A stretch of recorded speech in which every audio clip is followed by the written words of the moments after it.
Somewhere on your street this weekend, someone is going to pull a cord. A lawnmower will cough, catch, and settle into that flat, patient drone that has been the soundtrack of the American summer for 100 years. And there is a very good chance that the small engine making that sound, the little motor bolted to the top of that mower, was built by a company almost nobody can name, that once sold more engines than any other maker on Earth, and that went bankrupt in the summer of 2020. Its name is Briggs Stratton. For most of a century, it was the beating heart of the American backyard. Not a glamorous brand, not a name you bragged about, just the engine, under the mower, inside the pressure washer, running the generator when the storm knocked the power out, spinning the go-kart your neighbor's kid built in the garage. Briggs Stratton did not sell you a dream.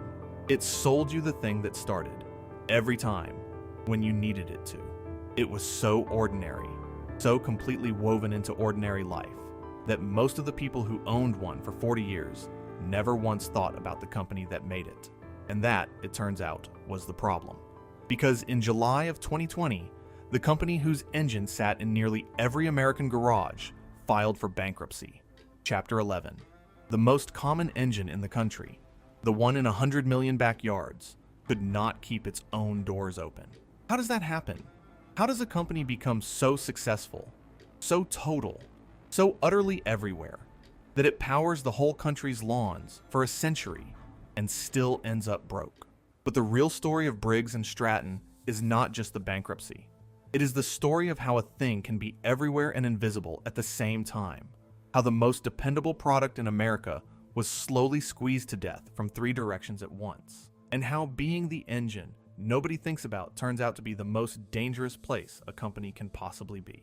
Every week on this channel, we take apart the brands and the machines that built the modern American garage, the founders, the fortunes, and the quiet collapses nobody saw coming. If that's your thing, take a second and subscribe and come along. The story begins not in a backyard and not with a lawn. It begins with 2 very different men in Milwaukee in 1908 and an engine that had nothing to do with grass at all. The 2 men who started it could not have been more different, and that difference was the whole point. Stephen Foster Briggs was the inventor. Born in South Dakota in 1885, he was a mechanically gifted young engineer who, while studying at South Dakota State College, had designed something ambitious and strange: a 6-cylinder, 2-cycle gasoline engine. He had the ideas, the drawings, the restless technical mind. What he did not have was money. Harold Stratton was the money. He was a successful grain merchant, a businessman with capital and the sober judgment to know what to do with it. The 2 were introduced, and in 1908 in Milwaukee, Wisconsin, they went into business together. The inventor and the investor, Briggs Stratton. And here's the first surprise in a story full of them. This company, whose name would one day mean lawnmower engines to 100 million Americans, did not start out making small engines for lawns. It barely made engines at all. Briggs's ambitious 6-cylinder design turned out to be too expensive to mass produce, and the young company had to survive on something more practical. So it made automobile parts. As America fell in love with the car, Briggs Stratton made the small, unglamorous components the new machines needed: electrical igniters, starter switches, and above all, locks, automobile locks, and keys. And they were spectacularly good at it. By 1924, Briggs Stratton had become the largest manufacturer of automobile locks in the entire world, controlling more than 75% of the market. Let that sink in, because it is the first hint of the pattern that would define and eventually doom this company. Briggs Stratton had a genius for becoming utterly dominant in a humble, invisible product that everybody used and nobody thought about. But the seed of the real empire was planted in 1919, and it came on a wheel. That year, Briggs Stratton bought the rights to something called the motor wheel from the A.O. Smith Company. The motor wheel was exactly what it sounds like: a wheel with a small gasoline engine built right into it. AEA's compact little power unit, designed to be bolted onto a bicycle or a light cart to make it move under its own power. Briggs Stratton even used it to build a bare-bones little car, the Briggs Stratton Flyer, essentially a wooden buckboard on wheels, most of them painted red, which earned it the nickname the Red Bug. The Flyer holds a place in the record books to this day as, quite literally, the most inexpensive car of all time. The Flyer itself was a novelty and did not last, but the small engine inside that motor wheel, that was the treasure. Briggs Stratton improved it, gave it more power, a steel connecting rod, a proper flywheel magneto to fire the spark, and turned a crude little novelty motor into something genuinely useful and genuinely dependable, because that little engine, cheap and simple and reliable, turned out to be the ancestor of every Briggs & Stratton engine that would ever follow. Every mower engine, every generator, every pressure washer the company would build across the next 100 years traces its bloodline directly back to the motor in that red buckboard. The company took it, improved it, and began adapting it to power other things. Washing machines, generators, small farm equipment, anything that needed a compact, affordable source of mechanical power. Briggs & Stratton listed on the New York Stock Exchange in 1928, and as the 20th century rolled forward, the company that had made its first fortune on car locks was quietly becoming something else. The company that put a small, dependable gasoline engine into the hands of ordinary people for whatever ordinary job they needed done. It just had not yet found the one job that would make it a household name. That job was waiting out in the suburbs, in a patch of grass that needed cutting. But before the lawns, there was the war, and the war made Briggs & Stratton. When America entered the Second World War, the whole country became one enormous factory, and a company that made small, rugged, reliable engines and electrical components found itself holding exactly what a war machine runs on. Think about where a small engine matters most, not in the tank or the plane, but in all the invisible support that keeps an army alive. Briggs & Stratton engines powered generators on and behind the front lines, keeping the lights burning, the radios transmitting, the field equipment running in places where there was no power grid and no time to build one. Its ignition systems went into American military aircraft, the small, precise components that fire an engine to life. It was, once again, the invisible essential, the thing nobody celebrates and nobody can win without. The demand was enormous and relentless, and the company's finances exploded upward. Between 1938 and 1944, Briggs & Stratton's net income grew roughly sixfold, from around $785,000 to more than $6 million. The war took a solid, mid-sized Milwaukee parts company and gave it the scale, the cash, and the manufacturing muscle to become something much bigger. And it left the company with one more thing: quieter, but just as important, real expertise in working with aluminum, the light, strong metal that wartime production had pushed to the front of American industry. Hold on to that, because aluminum is about to change everything. Because the moment that truly created the Briggs & Stratton, the moment the company became the beating heart of the American backyard, arrived in 1953. That year, Briggs & Stratton introduced the first lightweight air-cooled aluminum engine. To understand why that was a revolution, you have to understand the problem it solved. The small four-cycle engines of the time were made largely of cast iron, and they were heavy, on the order of 40 pounds. 40 pounds is fine for a stationary engine bolted to a machine, but it is a miserable, back-breaking amount of weight to push around a yard on a lawnmower. That weight was the invisible wall keeping the power mower from becoming a mass-market product, and Briggs & Stratton, with its wartime aluminum know-how, knocked that wall down.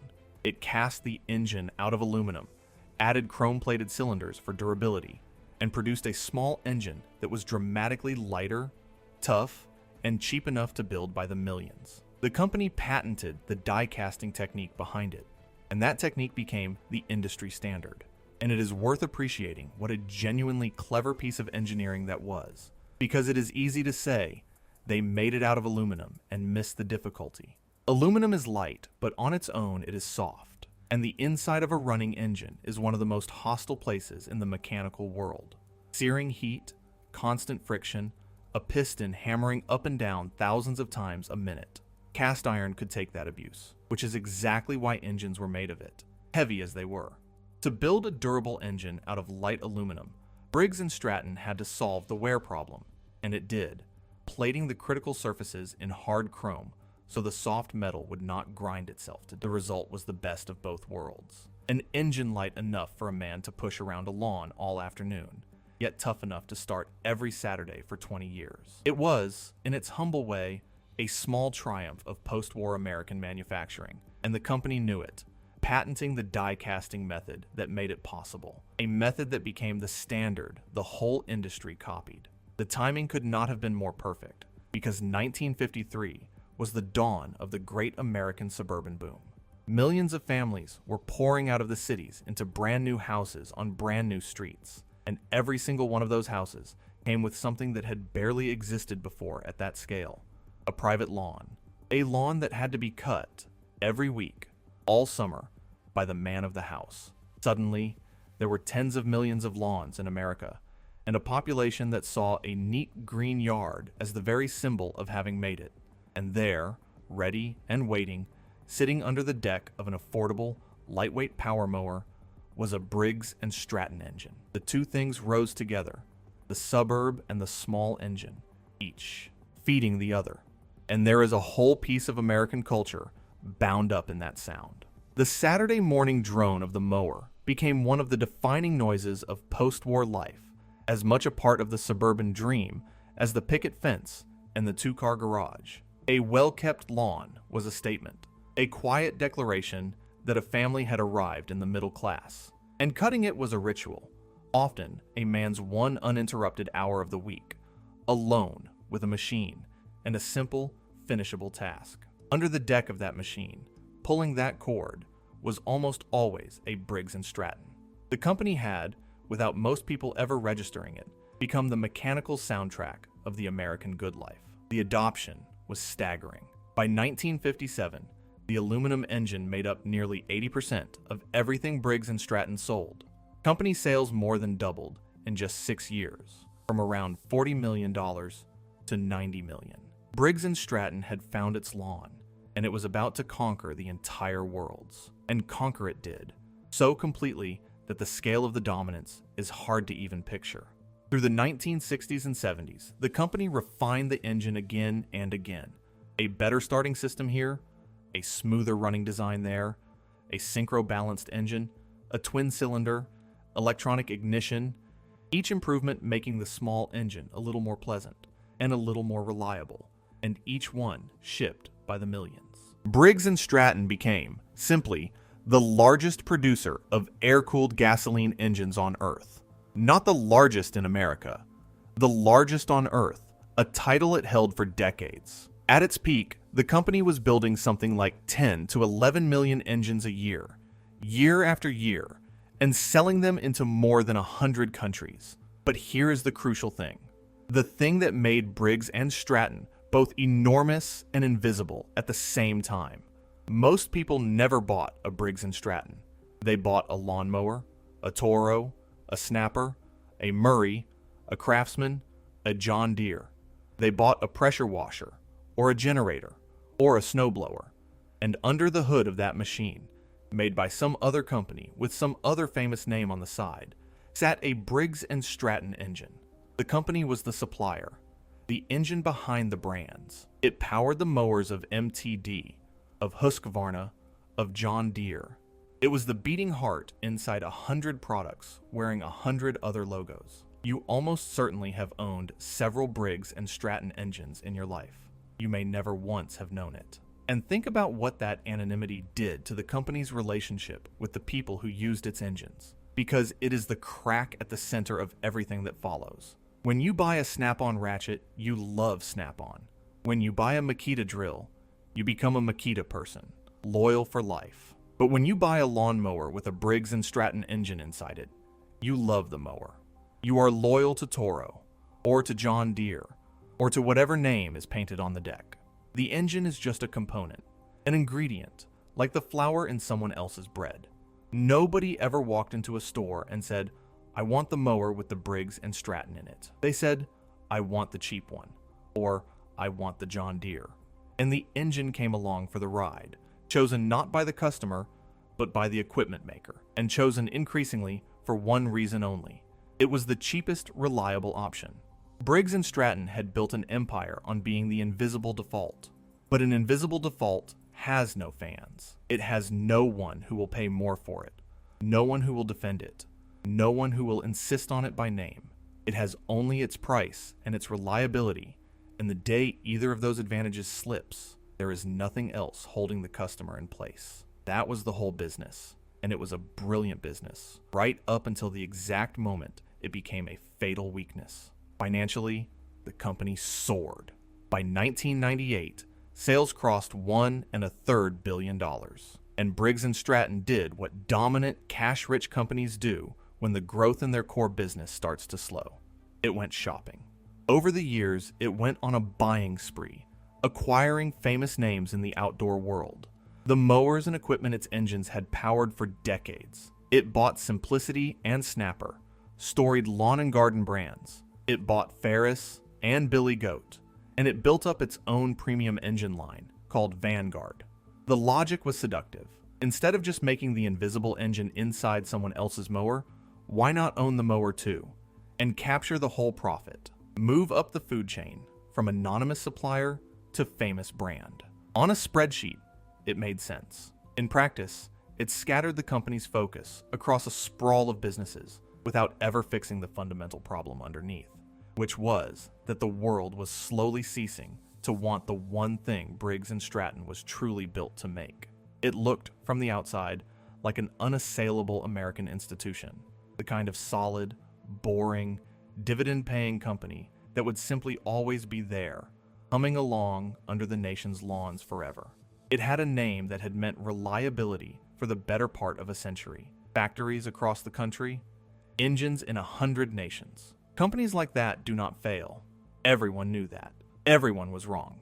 But underneath that hum, 3 separate slow poisons were already at work, and any one of them might have been survivable. Together, they were fatal. The first poison came from the stores, and it flowed directly out of that invisibility we just described.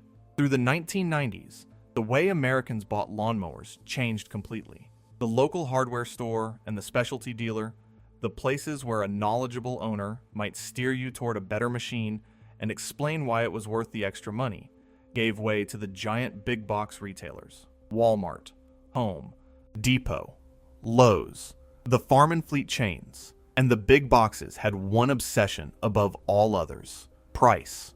They stacked mowers on pallets under fluorescent light, put a number on a sign, and let the number do the selling. There was no one there to explain the difference between a good engine and a cheap one, and the shopper, faced with 2 mowers that looked more or less identical, did exactly what any of us would do. He bought the cheaper one. They used their colossal buying power to hammer their suppliers, and they trained the American shopper to see a lawnmower not as a durable machine, to be chosen carefully, but as a cheap commodity to be grabbed off a pallet. The price of a mower collapsed, in some cases from around $300 down to $129.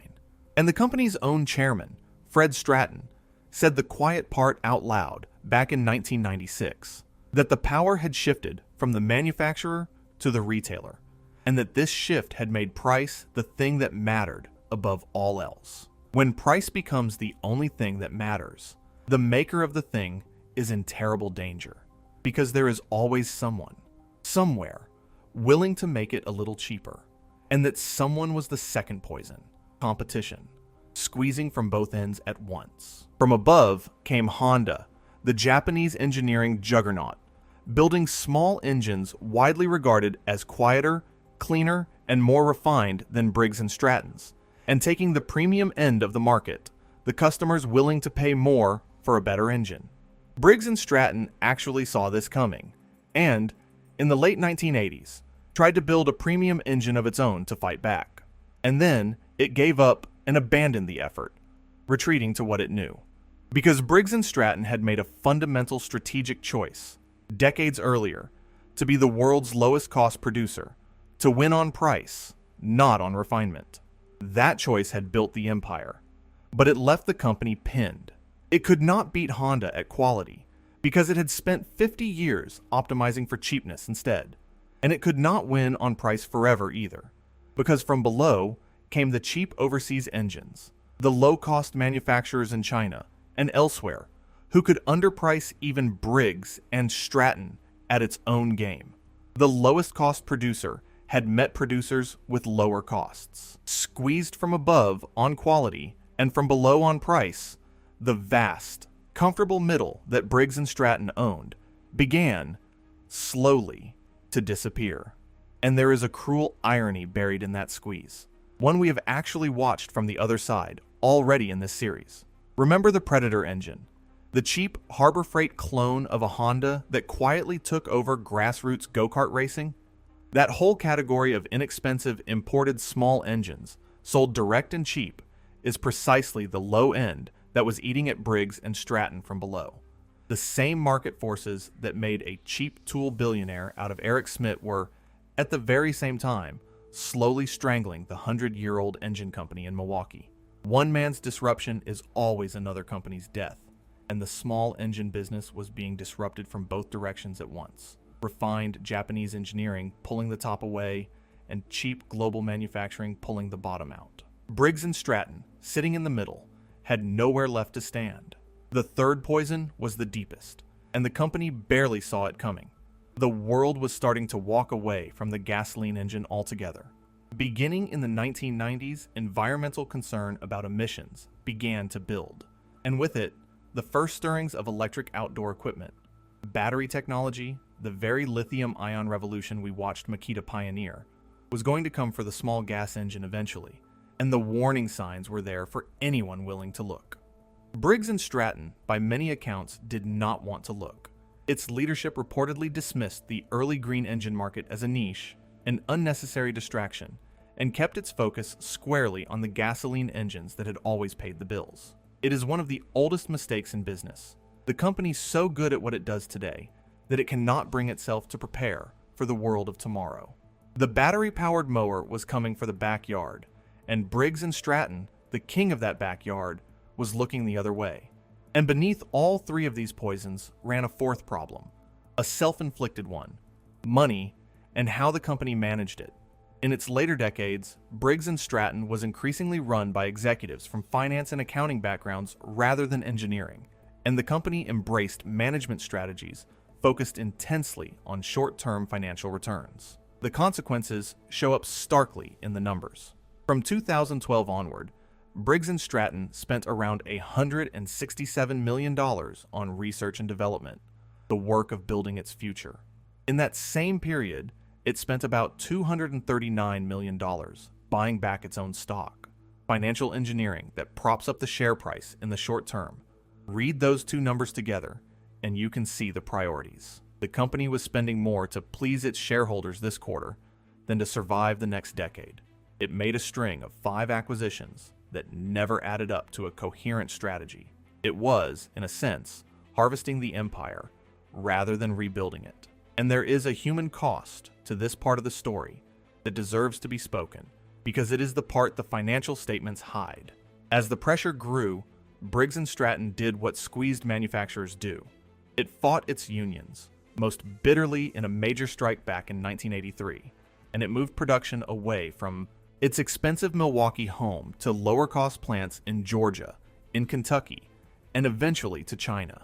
The real income of the workers who remained fell by roughly 30% between the early 1980s and the mid-1990s. And the numbers around Milwaukee itself tell the whole arc of American manufacturing in one company. The roughly 11,000 unionized workers Briggs & Stratton employed in the Milwaukee area in 1980 dwindled over the decades to only a few hundred by the time the end came. A company that had been one of the great engines of middle-class Milwaukee life slowly hollowed out the very community that built it.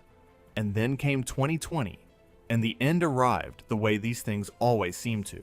Slowly, and then all at once. Ernest Hemingway once wrote that a man goes bankrupt 2 ways: gradually, then suddenly. Briggs & Stratton is the textbook illustration.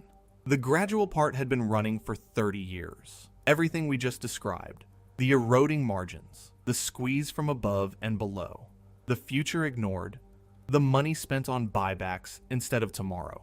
The company was already weak, already carrying a crushing load of debt, already watching its core lawn and garden sales soften as the world inched toward electric. And then came the sudden part. A global pandemic hit, and the disruption was the final shove into the abyss. Sales cratered. In one quarter alone, revenue fell by more than $100 million, an 18% collapse. In another, the company posted a net loss of $145 million, a loss where a year earlier there had been a profit. The debt, somewhere in the range of $900 million to over $1 billion depending on how you count it, became a weight the company simply could not lift anymore. And on July 20th, 2020, Briggs Stratton, the company whose little engine had started every American summer for the better part of a century, whose product sat in 100 million garages, filed for Chapter 11 bankruptcy protection in a federal court. The engine of the American backyard had run out of gas. The company was carved up and sold in the way that bankrupt American institutions now routinely are.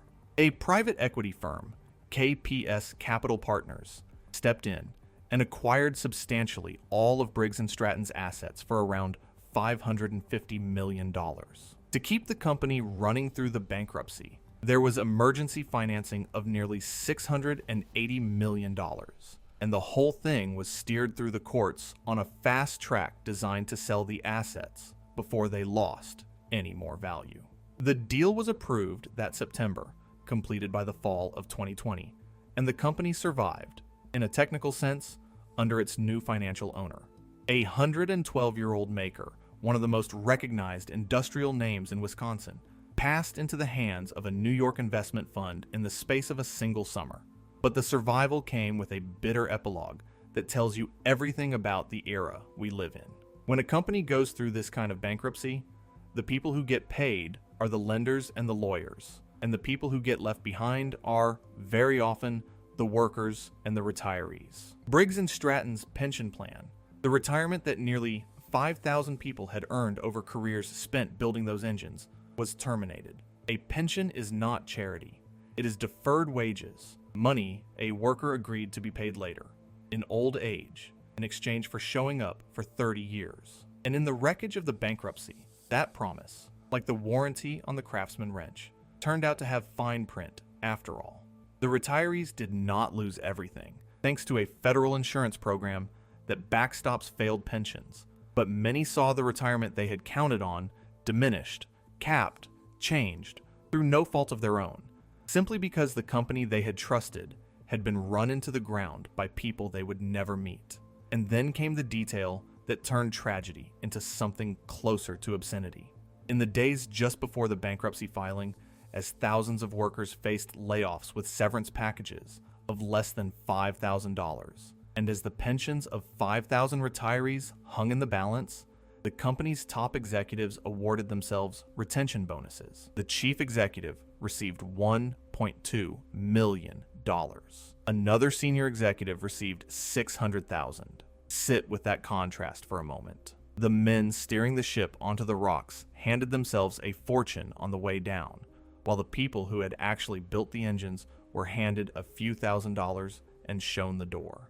It is not the whole story of Briggs Stratton, but it is the note the empire went out on. It is worth pausing on the two men whose names were on the door, because their lives frame the whole century in between. Harold Stratton, the money, the grain merchant who had bankrolled the inventor's dream, stayed with the company as its chairman for the rest of his life, and died in Milwaukee in 1962. He never stopped being a grain man at heart. The engine company was, in a sense, the great successful side bet of a careful businessman's life, and the company had a stability in those middle decades that reads almost quaint today.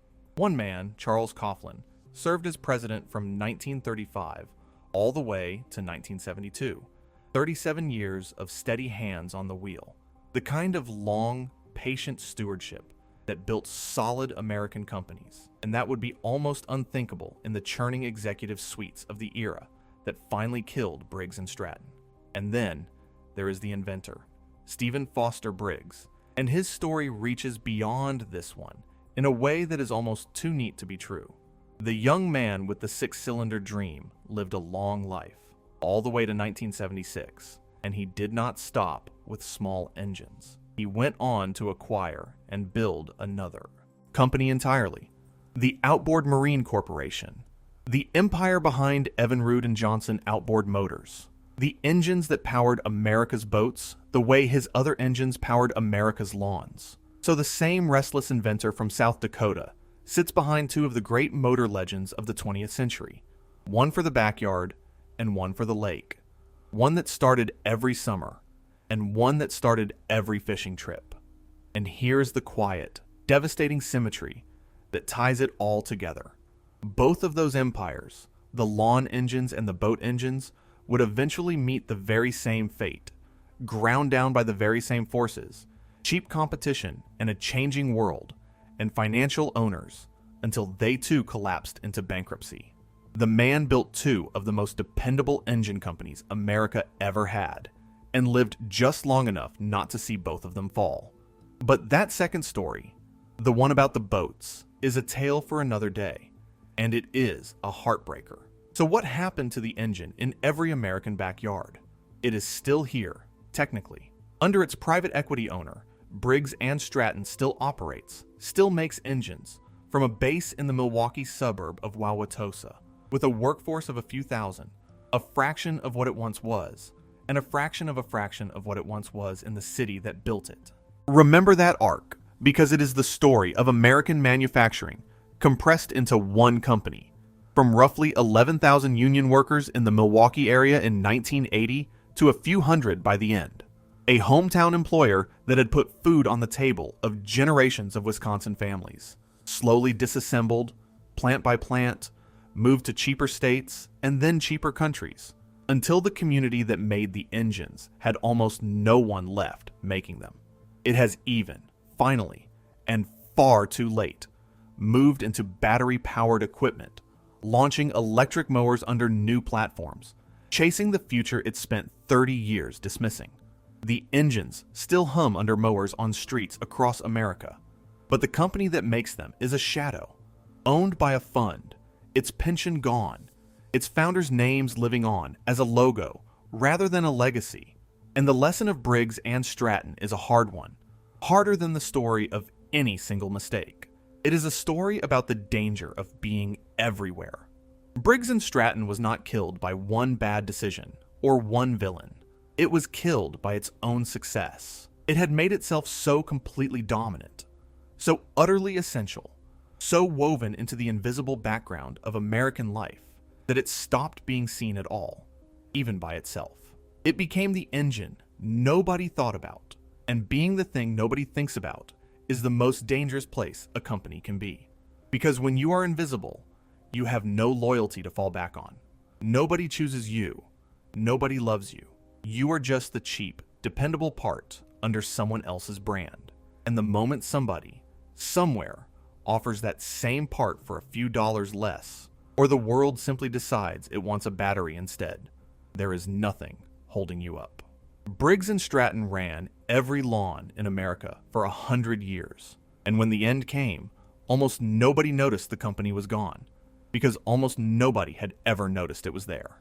It pulled the cord on the whole American summer, every single year, and it died the way it had lived, quietly in the background, unseen.